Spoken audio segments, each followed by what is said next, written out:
ہجرت کی رات میرے نبی نکلے تو ابو بکر کبھی آگے چلتے کبھی پیچھے چلتے، کبھی آگے چلتے کبھی پیچھے چلتے۔ آپ اپنے پنجوں کے بل چل رہے تھے کہ پاؤں کے نشان نہ پڑ جائیں اور کھوجی نہ دیکھ لے، تو پھر آپ نے فرمایا ما لکا یا ابا بکر، ابو بکر کیا ہوا ہے؟ کبھی آگے آ جاتے ہو کبھی پیچھے ہو جاتے ہو۔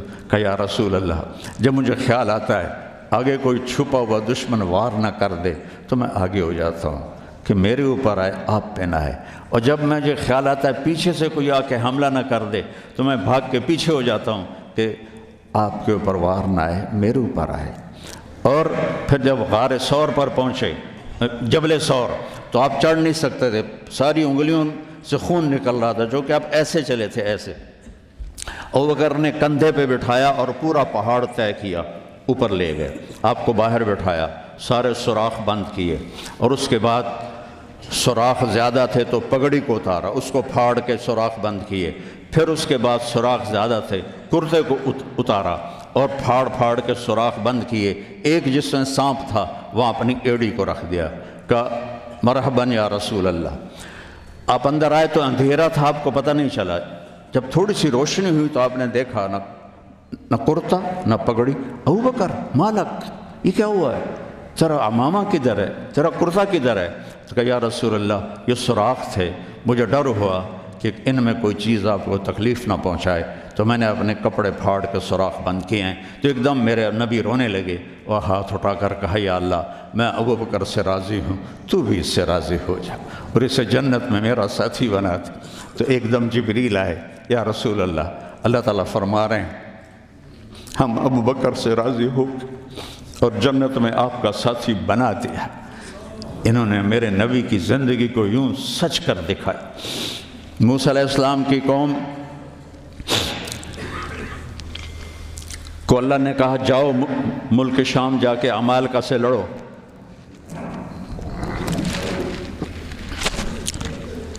ان کا اذهب انت وربک فقاتلا، تو جا تیرا رب جائے، ہم نہیں لڑتے۔ اور بدر کے لیے جب آپ نے پوچھا بولو کیا کرنا ہے، تو مقداد ابن اسود نے کہا اذا لا نقول كما قالت بنو اسرائیل اذهب انت وربك فقاتلا بل نقاتل امامك وخلفك وعن يمينك وعن شمالك۔ یا رسول اللہ ہم بنو اسرائیل نہیں ہیں کہ کہیں جا اور تو تیرا رب لڑے، ہم آپ کے آگے لڑیں گے، پیچھے لڑیں گے، دائیں لڑیں گے، بائیں لڑیں گے، ہماری لاشوں سے گزر کر وہ جائیں گے۔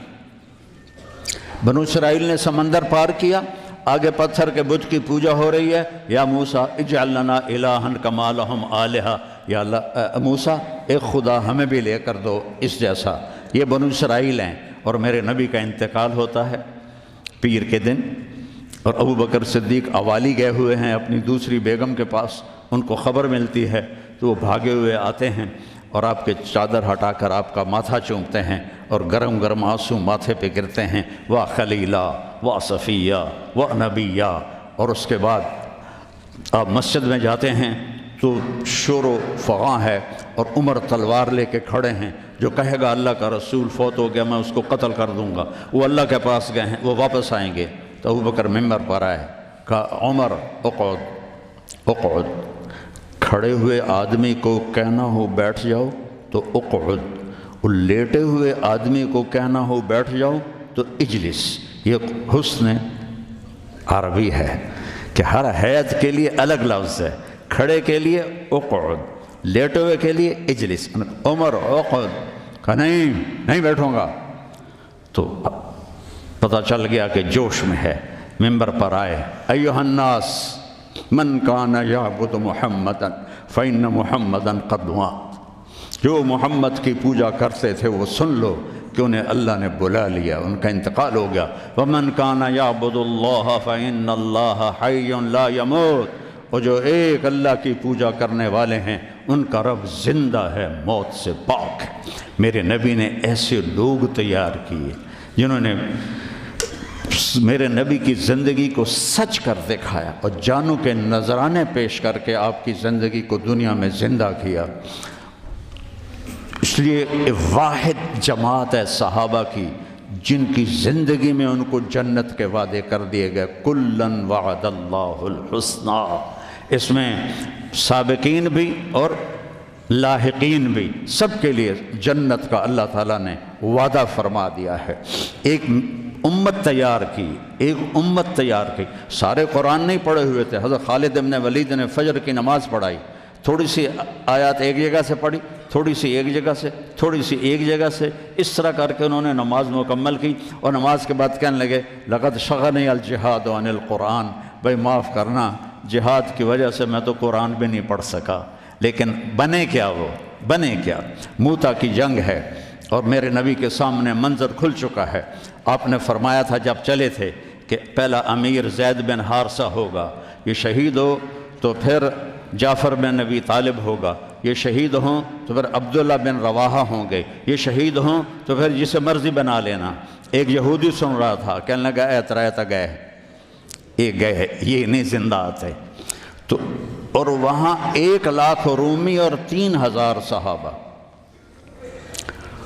تو حضرت زید بن ثابت شہید ہوئے، اللہ کے نبی نے کہا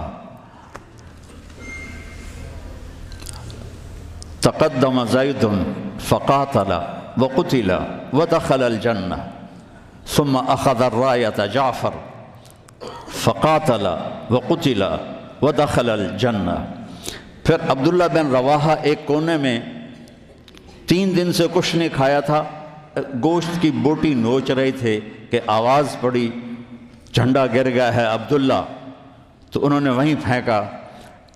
پہلے 2 درویش تھے، فقیر تھے، یہ بڑے مالدار تھے۔ پہلے 2 مہاجر تھے، یہ انصاری تھے۔ 4 بیویاں تھیں، باغات تھے، غلام تھے۔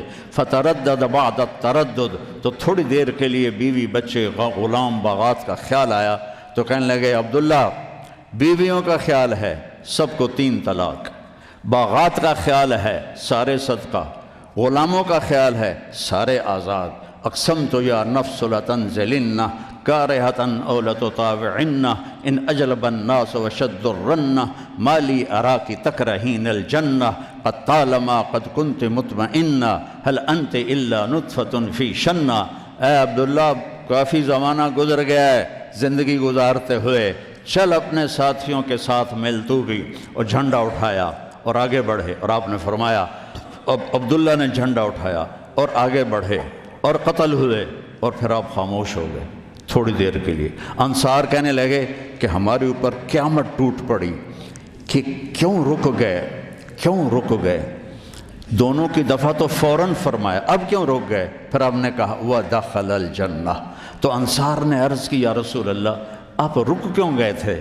کہا وہ تھوڑا سا اس کے دل میں کھٹک آئی تھی، اس لیے جنت میں جانے میں تھوڑی دیر ہو گئی۔ اب جھنڈا گر گیا، ثابت ابن اکرم نے جھنڈا اٹھایا، کون لے گا یہ جھنڈا؟ انہوں نے کہا تو لے، تو بدری صحابی ہے۔ تو لے کہا نہیں میرے بس کا نہیں ہے۔ کسی نے آواز دی خالد کو دو۔